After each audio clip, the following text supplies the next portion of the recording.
ever face a problem where the answer feels, I don't know, just beyond your grasp? Like you need a totally different approach. Those moments where you really have to get creative. Exactly. So today we're doing a deep dive into a story you probably heard as a kid, The Crow Drinks Water, or Dread in Chinese. Right. And our mission here is to really unpack the lessons packed inside this simple fable. We're talking resourcefulness, persistence, and finding solutions when things seem impossible. It's fascinating, isn't it, how this children's story basically holds a masterclass in problem solving. Real ingenuity under pressure. Okay, so let's picture this. We've got Zhao Yu, the crow. It's a blazing hot day, deep forest maybe, and this crow is incredibly thirsty. Desperate. And it stumbles upon this old abandoned garden. There's a stone platform, and on it sits this glass bottle. And inside, water, you can see it shimmering. But here's the catch. The water level is low, and the bottleneck, it's too narrow. Zhao Yu's beak just can't reach. So frustrating. You can imagine it trying everything, right? Pecking at the glass, trying to claw it, maybe even body slamming it to knock it over. All the obvious stuff. Yeah. The brute force methods.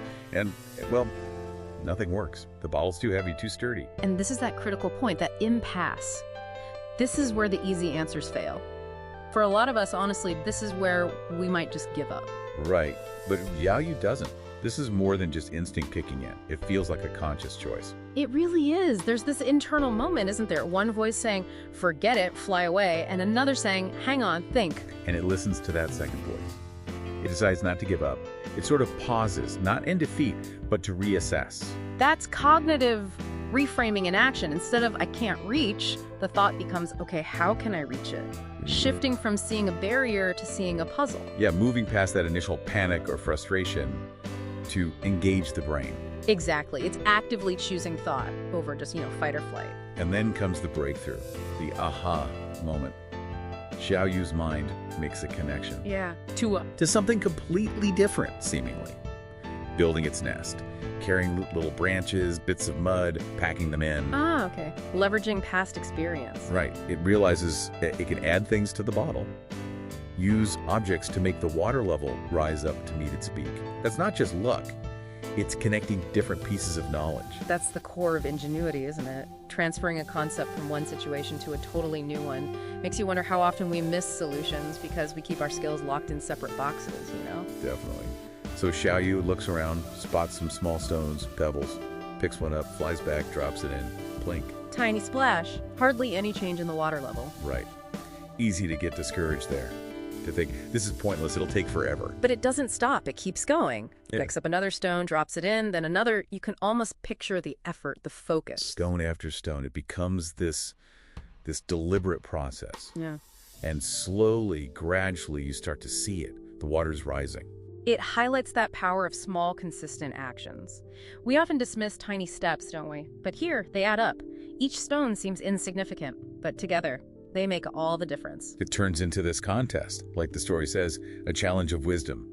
Even mentions sweat soaking its forehead, which, okay, maybe a bit metaphorical for a crow, but you get the idea. It's hard work. It underscores that persistence isn't passive waiting, it's active, iterative effort. Until finally, that last stone goes in. And the water is right there at the brim. Cess. Zhao Yu drinks. Yeah. And it's not just water, it's the taste of accomplishment, right?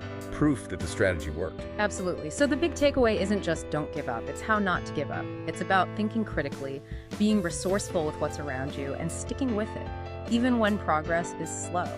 So thinking about this deep dive for you listening, we all have those low water level problems, right? Things that feel just out of reach in life or work. The seemingly impossible challenges. The question is, how can you spot your stones? What are those small, maybe creative, persistent actions you could take? The things that bit by bit raise the water level for you. Yeah, what's one small step, maybe something you've overlooked that you could actually take today? Think about that. What tiny input could start shifting things, letting you gradually reach that goal you thought was impossible?